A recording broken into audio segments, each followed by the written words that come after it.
It's 1966, and United Nations Population Division estimates 3.39 billion people in the world. There are 6 people who were found murdered in Northern California. These murders were done by the infamous Jack the Ripper. Unfortunately, Jack the Ripper is a cold case, and the murderer was never found. It was 1966, so they didn't have the BAU, which was formed in 1972. This is the Behavioral Analysis Unit, run under the FBI. They profile criminals. They study them and they profile them. And unfortunately, out of the 3.39 billion people, they never found Jack the Ripper. Hi, my name is Jaida Neiberg, and I'm going to be talking about the BAU, which is the Behavioral Analysis Unit, and tell you a little about the history and what it does. The Behavioral Analysis Unit is a part of the Federal Bureau of Investigations. They are experts who are supporting local law enforcement wherever the investigation may go. They target more unusual investigations such as mass murders, serial rape, cases, and kidnappings. The methods that they discover the criminal is called profiling. It is cited as the first application of criminal profiling techniques. That was the investigation of Jack the Ripper, when they used autopsy reports and evidence from the crime to find the infamous killer. Special Agent Mark Hilt says they look at the behavior and the motivation.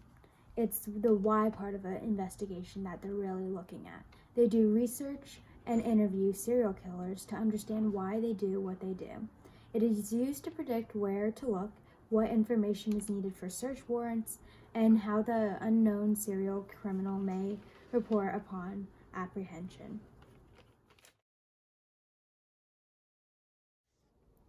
It's 1972, and this was the very beginning of a new investigation method, created by many. It started with FBI profiler John Douglas and 2 others, Robert Ressler and Roy Hazelwood, who invented the computer-based and modern-day profiling system for cross-referencing in 1980. John Douglas and Ressler were the ones to set out on a mission to interview the already incarcerated serial predators that they have had incarcerated, to obtain their information and motives and planning, and the preparation and details that went into these crimes, the disposal of the evidence, and the bodies of the victims. By 1979, the 2 interviewed a total of 36 serial predators.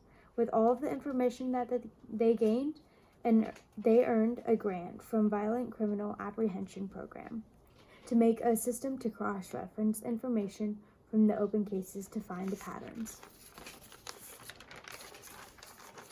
You may be asking, what are the patterns? Well, these patterns involve things like their race, their ethnicity, and their age, their gender, and many more.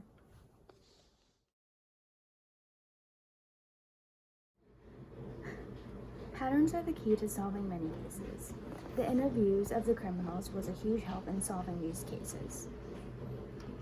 For example, many mass murderers have been found to be the loner types. They're the people who don't want to connect with people, they don't have any social media, they don't work with other people very well. Meanwhile, if they're most likely the people that you wouldn't expect, your neighbor maybe, your best friend maybe, those people are most likely going to become the serial killers. Other things, like victims forensics, are also patterns that help. Usually the more extreme and brutal cases are going to be the children. They have less time to think and plan out the murders. They have more rage as young children. The older they get, they are more meticulous. They try and clean up. They know the effects of what could happen to them. So they are the more meticulous murders.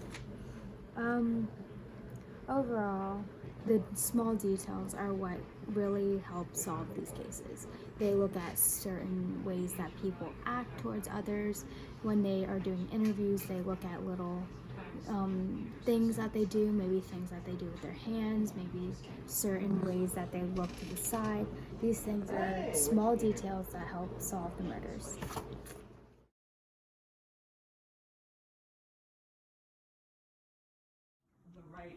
In 1966, there are 3.59 billion people in the world. Now it's 2020, and there are so many more. The BAU will always be finding new serial criminals, kidnappers, and so many other cases that are unsolved that need to be solved. But just remember that they're there, and they're part of the FBI, and they're always going to be trying to find those bad guys for you.